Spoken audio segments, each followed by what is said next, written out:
So we appreciate such an excellent attendance.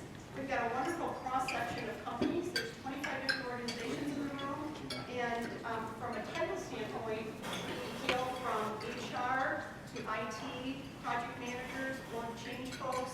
So it's a real melting pot. This is a recent statistic, and it still doesn't look very good. So we've been at this, we've been talking about change management for, according to that slide, like 4 or 5 decades. And we still really do a poor job. We still have a 70% failure rate. This is a real recent statistic, and there are other statistics that say the same thing. We still really suck at this. But we use the term change leadership specifically because that leadership, that front end piece, that sponsorship, that buy-in, that seems to be where we're weak. So that word right away kind of takes on a different connotation. And John Cotter, how many of you are familiar with John Cotter? Yeah. So he's the guy that wrote Leading Change, Sense of Urgency, The Heart of Change, those books. He's the guy. And he uses the term change leadership too. And he says we need to use that term because organizations are faced with this situation. They've got stuff coming at them at a faster rate. The window of when we need to make things happen is getting smaller, shorter, and the consequences of not doing it well are getting bigger. So the hazards, the risks are mounting. And we have 3 pinnacles, and again, I pulled this up just to simply differentiate our model from others. And when we designed this one, we took what we liked from all the other models out there. So we start off on the right foot here. We get somebody to tell the employees what we're going to do. And then it seems to just stop. It's like, okay, well, we told them, right? We're done. What's so hard about that? They should get it. And then we get over here and we start measuring sustainable ROI, and it's like, well, it's not there. What happened? Well, you only did like 1 bullet out of the whole page. And guess what? We got to do everything here.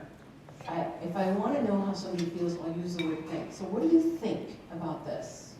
If I use the word, well, so how are you feeling? It's like, well, I'm fine. You know, that kind of shuts people down. They're uncomfortable with that. However, this is the reality again. We can't deny it, that there are emotions that people come to work with. People are emotional about change that affects them. So it isn't agree, disagree, hate that, love it, makes sense. Okay, yep, I'm seeing adamant head nodding there. Okay. It causes you to cry. What? Eating the onion make you cry. It makes you cry. Yes, it does. Peeling the onion makes you cry. And we're not creating a toolkit that sits over here. So we don't have the IT project management life cycle and then the change framework. It's like we've blended them, it's invisible. We don't even call it, okay, here's a change tool, here's an IT tool. It's just, here's the tool. Like Project Charter, for example. We just influence the project charter to add a couple of additional questions.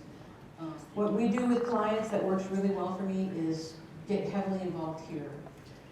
Traditionally, the mistake that we make is, again, don't pull any change people in until we're here. That's a mistake.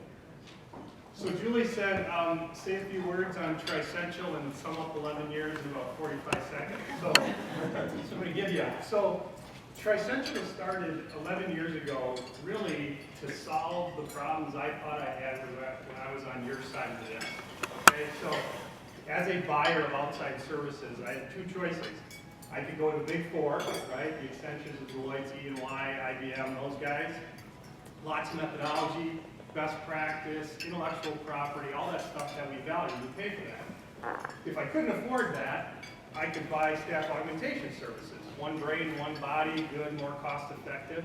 What I wanted to buy was a company that would partner with me and bring that intellectual property, bring thought leadership, bring methodology, bring it to me, and bring it to me in a couple of people where I pay for 1 or 2, but I get the brain of several hundred, maybe several thousand, right? More like these guys. So that's really what Trissential is. We're a management consulting company aimed at organizational improvement. We're in Milwaukee, Minneapolis, and Chicago. We have just under 200 people, so we've had some rapid growth.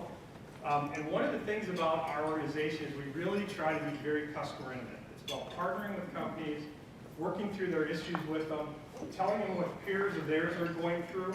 So the biggest value we provide is if you want to know how to handle this topic, well, how is Oshkosh Truck doing it? How is 3M doing it? How is Northwestern Medical in Chicago doing it?